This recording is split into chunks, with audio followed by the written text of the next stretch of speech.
Greetings, family. This is Davon Love, Director of Public Policy, Leaders of a Beautiful Struggle. This is Streets to the Statehouse. For those of you that have, consumed this podcast in the past, this is our podcast that we do specifically during the Maryland General Assembly.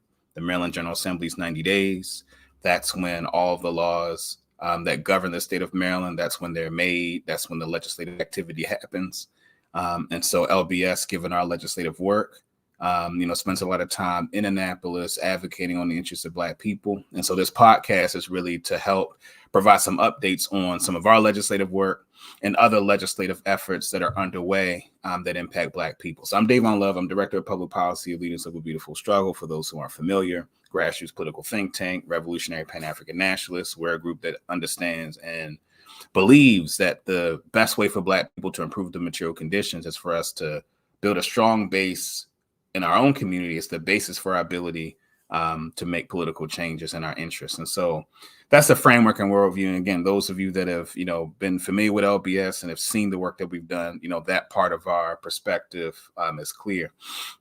I want to start with that because this particular episode, we're going to go in depth about juvenile justice in Maryland, right? The juvenile justice system, the conversations and public discourse about the juvenile justice system.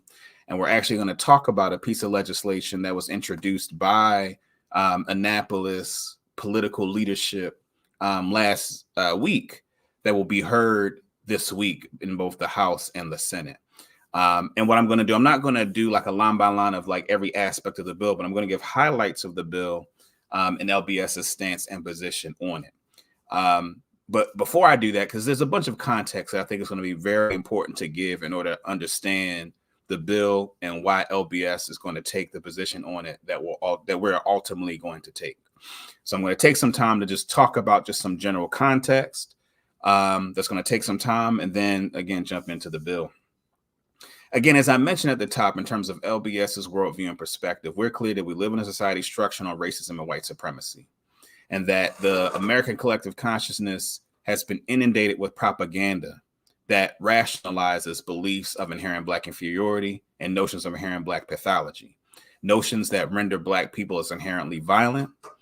And that's important because when we think about both media, mass media, we think about many of the important formative aspects of our collective socialization. There are certain notions that are prominent in our society that govern much of how we perceive information, how we interact with certain ideas, and ultimately impacts the nature of how policy is done. And so I'm going to start off by talking a lot about the power of media and the way that media has politicized this issue in a way that's really important for folks to understand before we, again, talk about the specifics of the bill that's in question. So let's talk about the discourse around juvenile crime, right? One of the things that's important to know is that crime committed by young people only constitute about 10% of the total crime that we see, the total violence that we see in Baltimore, right, and across the state. What is also important to note, though, is that it's taken up so much space in the policy discourse around public safety. And so there are a few things that are important to understand is that Fox 45, Sinclair Broadcasting, right? David Smith, who's the chairman, who recently just bought the Sun, that station, that network, and its conservative agenda has advanced a notion around what is on the table that has misled the public. What people have been told is that what is on the table as it relates to policies that govern juvenile crime and violence is that whether or not young people that commit heinous acts should be held accountable. And it's extremely important that we are clear that that is not the policy that is on the table.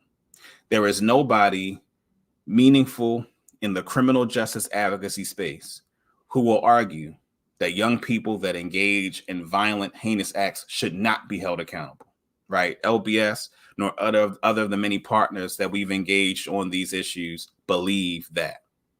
What is on the table is whether or not there should be sufficient diversion opportunities for young people that go into the criminal justice system to have those opportunities for diversion and not touch the criminal juvenile justice system if it is not necessary. What has happened is that the media has exposed many of us to the most extreme forms of violence, criminality, and brutality, and has created an environment where the general public believes that the problem is that these random, heinous acts of violence and crime are acts that the laws that exist on the books are not sufficient to deal with.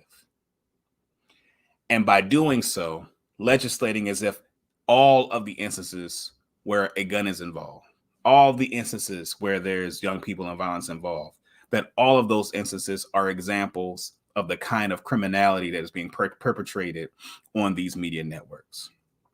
I'm going to take a moment and I want to talk about just some of the some general history to really put this in perspective and put it in context. So when you think about, folks who are familiar with Birth of a Nation, first motion picture film, and one of the major narrative arcs of the film characterizes Black men as brutes and inherently rapist and criminal, right? And these are many of the narratives that were put forward when you think about responses to Reconstruction, right? I was, giving a talk earlier. The Maryland Commission on African American History and Culture asked me to come to do a brief presentation. And I talked about Kelly Miller. He's the first Black person to attend Johns Hopkins.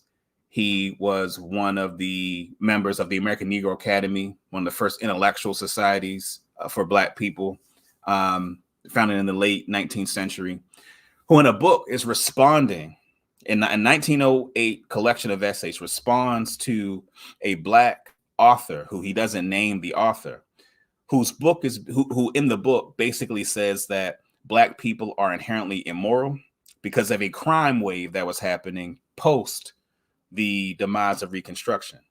The idea being that there needed to be more punishment for Black people that were committing these crimes. But during that period of time, for folks that whether you've read The New Jim Crow by Michelle Alexander or Douglas Blackman's Slavery by Another Name, or a variety of other texts, Angela Davis' Abolition Democracy, there are a bunch of texts that document the way in which the crimes that were made crimes during that period of time were all an attempt to weaponize the criminal justice system against Black people to reinstitute social control. So the idea of projecting Black people inherently as criminal is a part of the society's legacy, right, of weaponizing the criminal justice system against Black people for political purposes. A brother named Tony Weaver in 2016, in his report or study that he did on nonlinear media and representations of Black people in nonlinear media, he actually cites in his literature review a variety of studies that argue that laws that are perceived to punish Black people more are more likely to get support. So all of these, and then he also talks about just some of the way in which certain stereotypes about Black people being inherently criminal, inherently violent, how these are narratives that are propagated in nonlinear media. So we're not just talking about traditional media, but in nonlinear media, that those images are propagated over and over again. What Fox 45 and Sinclair Broadcasting are doing is that they are playing off the fact that those are the narratives that are made most available to the general public. So it's easy to hear a story about a young Black person engaged in an extreme act of violence and brutality, and then to make the assumption that any young person with a gun, any young person that gets to a violent altercation is this morally bereft person prone to violence and destruction, right? That is the belief. And for every one of those stories of extreme violence and brutality, you have many other stories of young people who had a gun because they were trying to protect themselves, right? Or they happened to be in a proximity, right, where someone, happened to have a gun, or was with a friend, right, that has a firearm, or gets into a fight that gets out of control, right? There are all these other examples of stories and narratives of young people who may possess a firearm or get into a bad fight or have a dispute.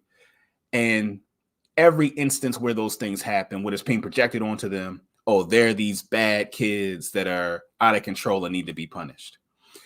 What Fox 45, what prosecutors and law enforcement is not telling you is that all the laws that are needed to hold young people accountable are on the books.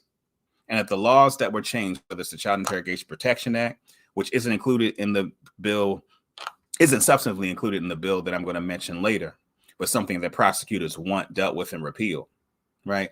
None of the Juvenile Justice Reform Council actions that were taken, none of those things are things that make it more difficult to hold young people accountable. That is what the media narrative will tell you.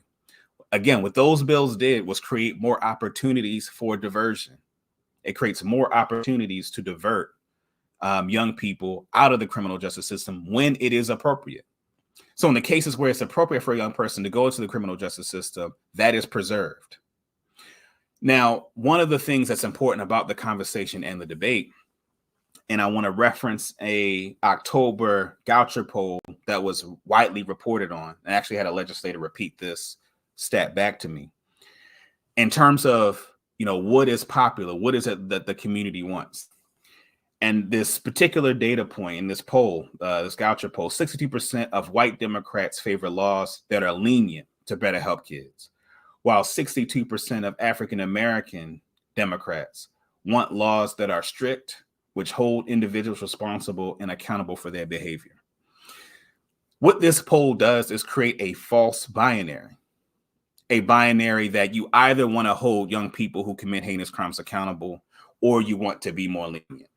And it's extremely important that folks are clear that that is not the choice here, though that is what Fox 45 and Sinclair Broadcasting wants people to believe, right? And even some folks on BAL radio, but they want people to believe is that that is the choice, is whether or not young people who commit heinous crimes should be held accountable, or whether or not there should be leniency. And again, that leniency that's being referenced is about those opportunities for diversion. What the problem that exists is that there are gaps in the systems that are tasked with providing services to young people, right? To really Black folks in general. So whether it is systems like the Department of Social Service, like DSS, or like foster care systems, right? There are all these other systems that fail young people, right, on a daily basis. But these systems don't get held accountable to the extent that, for instance, DJS is getting a lot of heat currently, right? That's an important thing to note, because the propaganda that we're getting it from Fox 45 is not a gesture towards caring about the humanity of Black people, whether it's the young people or the people in the community.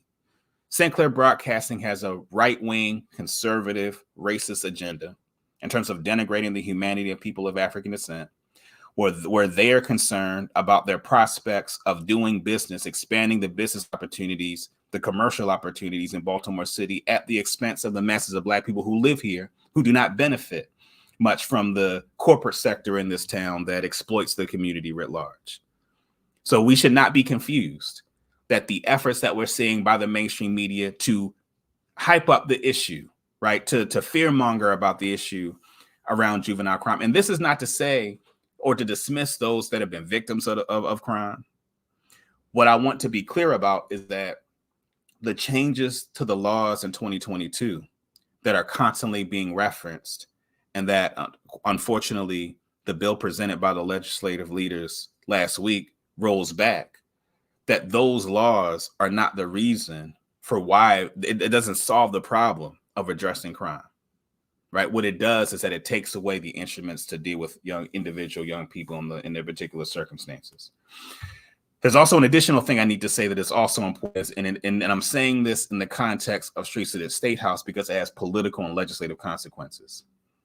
One of the impacts of the system of racism and white supremacy is that many of us, people of African descent, internalize notions of the inherent pathology of our own community.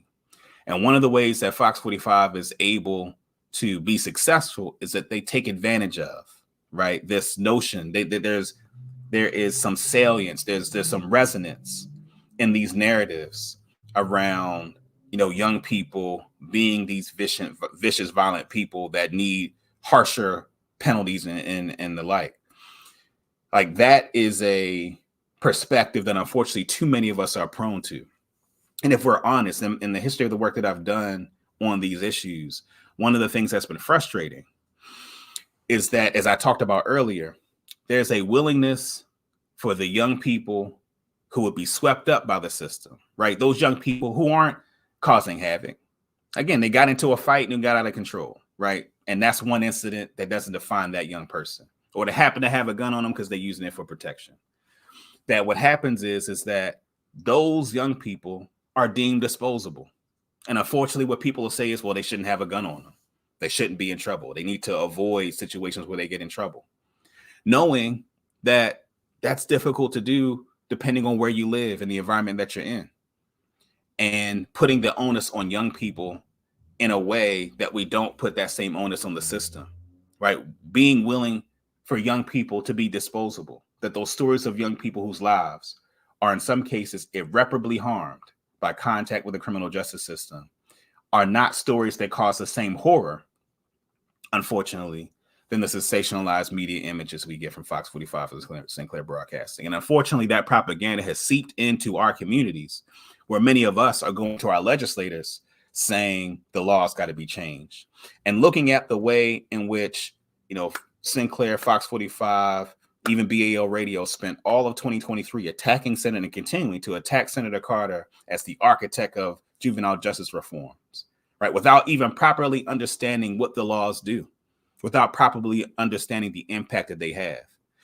So I'm going over all of this because, again, the images of notions of inherent Black pathology make it so that folks are sympathetic to a policy that makes it harder to direct young people who shouldn't be in the criminal justice system away from it. And that is what is on the table. And I want to repeat, what is not on the table is whether or not young people who commit heinous crimes should be held accountable for what they do. That is not what is on the table. What is on the table is whether or not we should maintain the mechanisms for diversion that those juvenile justice reforms allowed for, to retain those tools for diversion to deal with young people that are best served not being put into the criminal justice system. And it's extremely important that folks are clear about that. And those who dispute that as being on the table don't know the law, don't know the policies, haven't studied it. And again, this isn't to say that we shouldn't address the problems that confront the young people in our community. And in fact, one of the things that in conversations that we've had, people have said, someone's child is out of control. We don't know what to do with them. And part of what we say is that is the problem that needs to be fixed, right?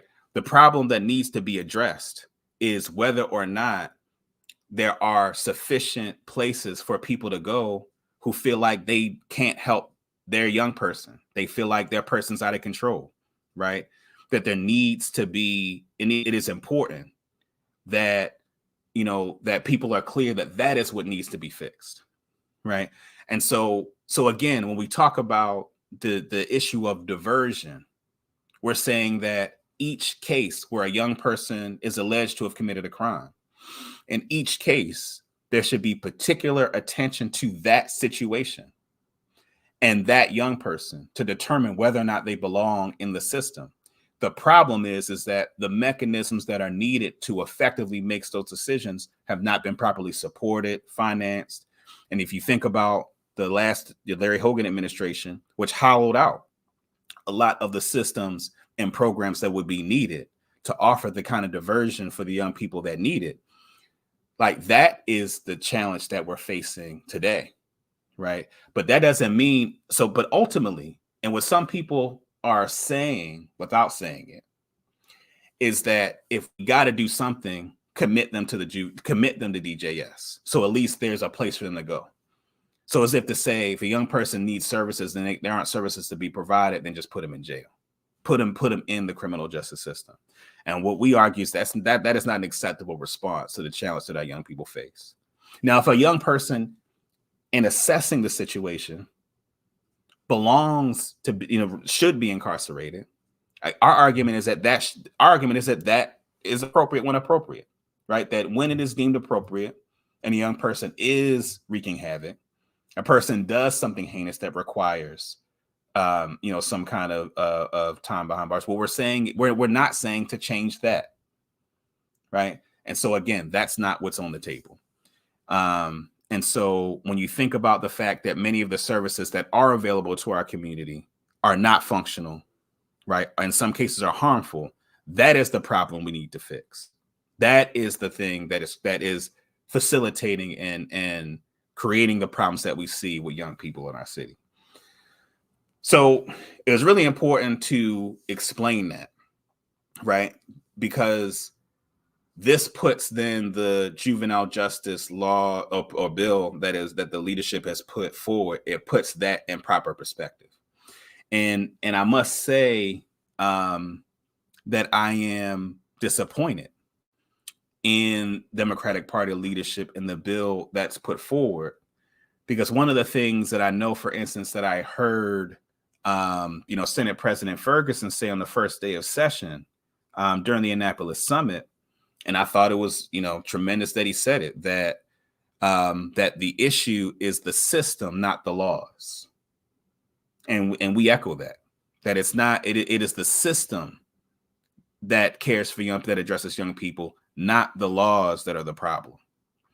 And unfortunately, the bill that has been put forward does not honor that perspective. It does not align with that perspective. So I'm not going to go deep into the weeds of like exactly what the bill does, because if you watch the press conference last week, there are parts of it that are highly technical. Now, what I will say, I'm going to say a few things about the press conference, though, that I think are important from an advocacy perspective to understand. One is that I think the extent to which this bill widens the net to bring more young people into the system, that was underemphasized in a way that I think was misleading. That there was a focus on changes to certain commissions that were in a variety of different agencies to bring them together so they're talking together, right? And other kind of technical fixes that are in the bill. There was a mention of adding gun crimes and requiring them to be committed to DJS if alleged of those kinds of crimes. And I would argue that that is really among the biggest aspects of the bill that make it problematic, that it widens the net of young people who will be not only required to be entered into the juvenile justice system, but forwarding then these documents and these complaints to the state's attorney in a way that puts them in a position to prosecute more young people. Now here is the in terms of the overall principle that we want people to understand about how we're approaching the legislation. Because what is needed are systems, programs on the front end, so that when a young person gets in trouble, you have the appropriate supports and systems to make assessments about what is best for that individual young person in that situation. That the investment in those systems are important, but also having the opportunity for those programs, those institutions to make determinations before a young person has to be put into the criminal justice system. And what we're arguing is that what the bill does is that it makes, for instance, it adds, possession of a firearm, crimes that involve, possession of a gun or a firearm, or a firearm in commission of a crime. It includes those allegations as things that automatically trigger a young person to be committed to DJS, right? As opposed to a circumstance where family and other stakeholders, right, the other programs and institutions, the community, can make a determination about what is best for that young person. Maybe that young person, was being bullied really bad. They're not a person that is prone to, to shoot people and harm people, right? And so there's a program that they think makes more sense to put that young person to deal with that bullying, to deal with how they address the circumstances that they were dealing with, and not put them in the system because they don't belong. They're not a person who belongs in the system. Those are the kind of determinations that are taken away by this piece of legislation. And what leadership will say is that requiring these young people to go into the system is a way to get them services. What we're going to argue is that access to services should not come through the carceral system. That should not be the basis for which young people get access to services. And if we know that Governor Hogan spent the last 8 years hollowing out those systems, it makes even less sense to depend on those systems to provide services. Now, people who are committed to DJS should have services, and there should be investment in those services. But the argument that I'm making is that a young person in the kind of hypothetical scenario that I just laid out, right? And if you know anyone who's a public defender, you should ask them, talk to them about some of their defendants who the example that I just gave is more commonplace than the examples you're going to get on Fox 45 or Sinclair Broadcasting. And so in these cases where it makes more sense to not commit a young person, this bill robs us of the opportunity to do it. And leadership will say, well, this is getting them access to services. We don't want young people's access to services to have to come through contact with the juvenile justice system. We want as much as possible for young people not to have to come in contact with the juvenile justice system. So that's the overall problem with the bill as it has been introduced. Now, there are other aspects of the bill, that are also problematic,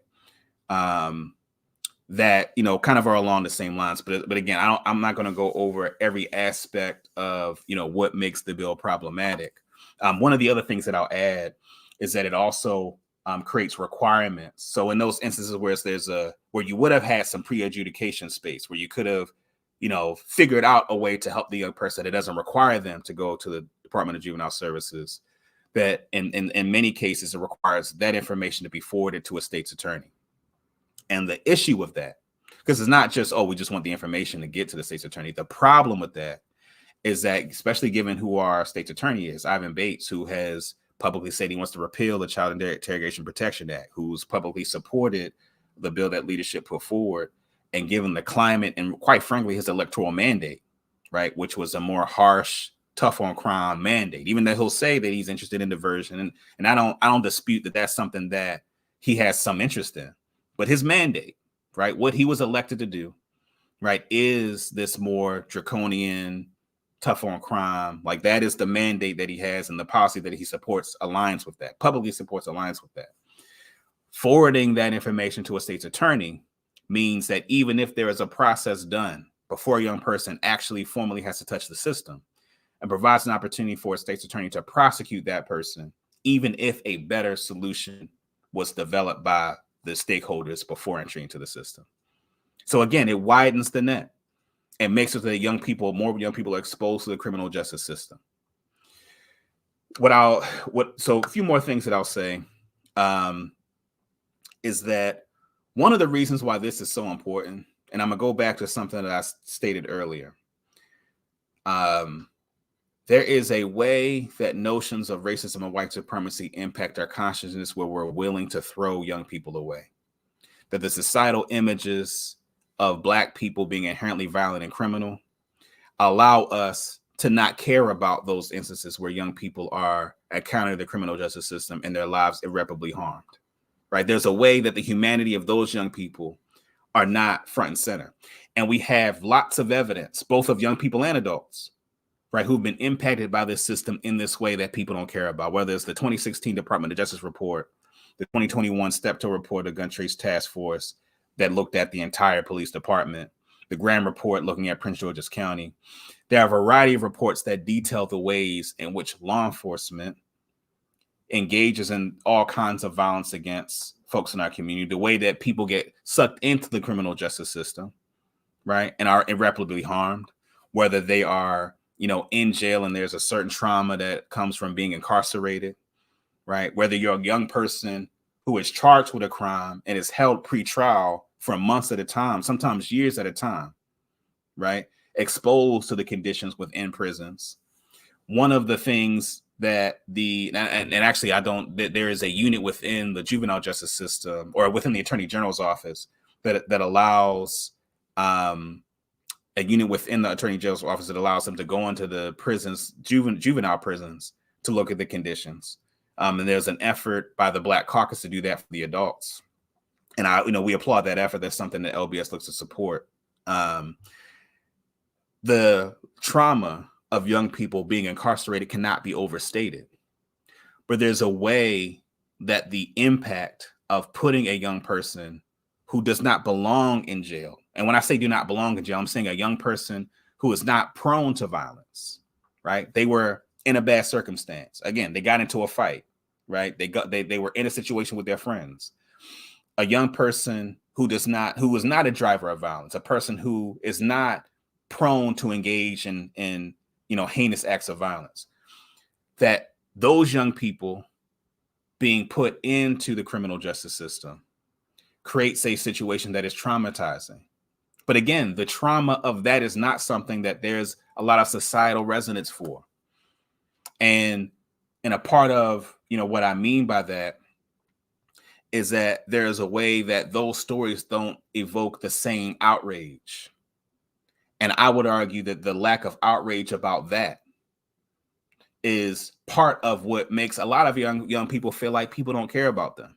And a lot of what we see from young people is their reaction to a society that tells them that they are not important, that no one cares about them, right? To the extent that young people are visible is whether they're committing heinous crimes, right? And that's the extent to which young people get recognized, right? The overwhelming majority of young people are not engaged in those kind of behaviors. And so part of what I want to emphasize is that many of our people have been conditioned to believe that when they hear those stories about violence and brutality from young people, that what they do is they project these kind of moralized notions of inherent evil onto our young people. And whether you verbalize it or not, there is a belief that our young people are inherently violent and criminal, right? Because if that was not the case, then there would be more interest in making sure that the young people that come into the system, right, are not folks who would be harmed by being there. And there would be more investment in the systems on the front end. And so where we are moving forward. So as I mentioned before, the bill is going to be heard in the House and the Senate on Thursday and Friday. I certainly will be there. And there are lots of organizations that are certainly going to oppose the bill. LBS is going to oppose the bill. And we're going to be working for the rest of the session to try to ensure that this bill doesn't move, or that if this bill moves, that as many of the harmful things in the bill that are there are weeded out. So last couple of things I'll say. I want to reiterate, what is not on the table is whether or not a young person that commits a heinous act should be held accountable. That is not what is on the table. What is on the table is whether or not we retain the ability to divert young people from the system who are better served not being in the system. That is what is on the table. And if this bill were to pass, it would drastically shrink the opportunities for diversion for young people to keep them from going into the system. And that is what is on the table.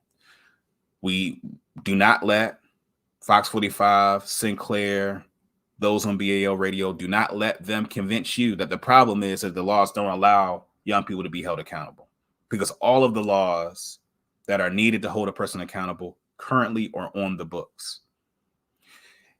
Child interrogations is not in this bill. That's one thing we should give credit to leadership for, that prosecutors want the Child Interrogation Protection Act, which requires that if a young person encounters a custodial interrogation, that a parent must be notified and they have to consult with an attorney before they talk to law enforcement. And so, to leadership's credit, that's not included. And the prosecutors, the Maryland State's Attorneys Association, want that included in this bill. They want that repealed. So, to the credit of leadership, that part wasn't touched. But I'm bringing that up to say that that's something that the law enforcement establishment and prosecutors, they want rolled back. And even in the conversations that you see by the media that I've named, many of them don't understand the law. They don't understand that they're framing it as an issue of the laws don't allow people who commit heinous acts to be held accountable, when the reality is that a lot of this speaks to the incompetence of law enforcement. And it speaks to, law enforcement, being incompetent, and speaks to the systems that are tasked with dealing with young people not having proper investment. That is what is the crux of the problem. And anybody who believes that the laws that are being proposed would significantly address the issues that are at play, right, are being fooled, because we have to deal with the systems and the services that deal with, we have to deal with that primarily. So so that's extremely important for people to understand, and to understand what exactly is in play, what exactly is being advocated for, right? So that is particularly important. And the last thing I'll say is that when we talk about, our young people being, as Governor Moore has said, our young people are our most precious asset. It's extremely important that we're clear that, when we talk about Black youth and the propaganda around Black youth, there's a study that was done that I reference a lot, 2014 study, The Essence of Innocence, where it studies the perceptions of Black youth versus their white youth peers. And one of the things that in this study it says is that Black youth are assessed anywhere between 6 to 10 years older than their actual age, right? They're deemed to be less culpable or more culpable for their behavior than their white child counterparts. There's a way that this society conditions us to disregard the humanity of Black youth. And there's some people that may describe our call to oppose the legislation and our call to push back as not being lockstep with the fact that there's crime out there and people feel unsafe. And one of the things that I will ask people to consider is that there are lots of Black people, youth, young adults, for whom encountering the criminal justice system has been fatal to their life, has been detrimental to their family's life. And I will argue that we should be alarmed about that in the same way that we're alarmed about people feeling unsafe in their community. And the basis for LBS's opposition is a fundamental regard for the humanity of the people in our community who unfortunately are not the stories that Fox 45 wants to tell. They want to tell the stories that trigger the internalization of notions that we're inherently violent and pathological. Those are the stories that get told. And so it's important for us, for LBS, to push back and make sure that you are equipped with the fact that there are more young people who are not engaged in those violent acts, who are going to be negatively impacted by these policies if we don't push back. And there are decades at this point of evidence to substantiate the claim. I don't have to go through all of the evidence that we have as to the way that the criminal justice system harms young people in our community. So if we're serious about young people and their humanity, particularly Black youth that are going to be the ones most impacted by these kinds of policies, then it's important for us to make this a priority to push back. Because if the youth are really our future, if we're serious about young people really being our future, then that is really what is at stake with the policies that are put forward. So look, you should look to our testimony and testimony of many others on Thursday and Friday. They're going to testify. You're going to hear more detailed conversation about like what's in the bill, the specific parts of it. As I mentioned, I just made it a point to make it clear that the overall challenge is both the shrinking of the ability to find alternatives for diversion and forwarding a lot more of these complaints to the state's attorney's office that increases the possibility of those young people being prosecuted, even when a satisfactory resolution is developed. And so that is generally the problem with the bill. If I were to go through line by line, we're already at 40 minutes and this would take a lot longer, but I just want to equip people with that general message as to what the problem is with the bill that's been put before us by leadership in Annapolis. LBS is going to testify in opposition to the bill. We're going to continue to work with folks in the legislature to, again, try to either stop the bill from passing or to pass the least harmful version of this bill. And so I see Adam put up Khalila's question about amplifying alternative path between binaries of harsh punishment or no punishment, such that people understand diversion doesn't mean no accountability. So one of the things that I'll reiterate, and thanks Khalila for that. One of the things that I'll reiterate is that when you think about the punishment for committing certain crimes, a young person who has a firearm at school the argument being made here is that there isn't no punishment, right? We're saying that a group of people who care about the young person should develop a plan that makes sense for that young person so that they are not treated like a murderer. Because what is happening is that the legislature is treating every young person that has a firearm like they are a murderer, like they are the person who committed the heinous act that gets promoted on television, on the media, on the radio. And so it's important. So we're not saying that in those instances of diversion that there is no accountability. We're saying that it should match the particular situation. So in an instance where those heinous examples that we see in the media, in the cases where those are heinous acts and jail time is recommended, makes sense. And there are already laws in the books that provide the tools that police and prosecutors need to do that. We're saying that every young person should not be treated like that. And the way that this issue has been politicized in the hypothetical examples that I'm giving, a young person who, again, they're not a killer. They're not a person that has bodies on them. They're not a person that is, trying to go out and cause havoc in the community. They just got into a real bad fight that day, right? And their friend had a gun and they had their bag, right? Or any other number of hypotheticals. And again, I encourage people to talk to public defenders who have examples of these. And what I'll say is that we're saying that person should not be treated like a murderer. And our concern is that widening the net expands the possibility for young people who are like the hypotheticals I'm giving to be treated like murderers and to be pushed into the criminal justice system in a way that does them and their families and community more harm than good. So that's extremely important. This is a question on Instagram. Is there current arm and local state agencies that would be better suited to manage such programming? That's a really good question.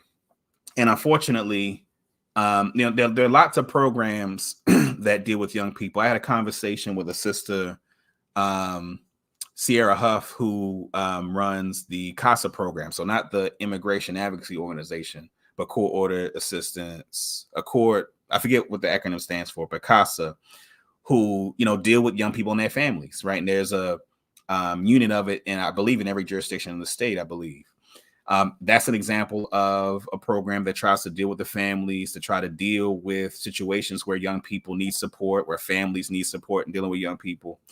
And there are a variety of programs and organizations that do that work. Part of the problem is that the resources needed to do that in a sustainable way are not invested.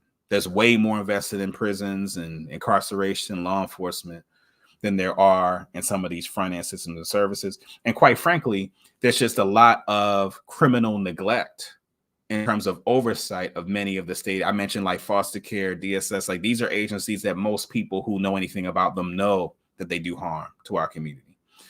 And so what is needed, so I'll answer that two ways. One is that there needs to be more attention paid to those systems that are deemed with dealing with our young people and their families.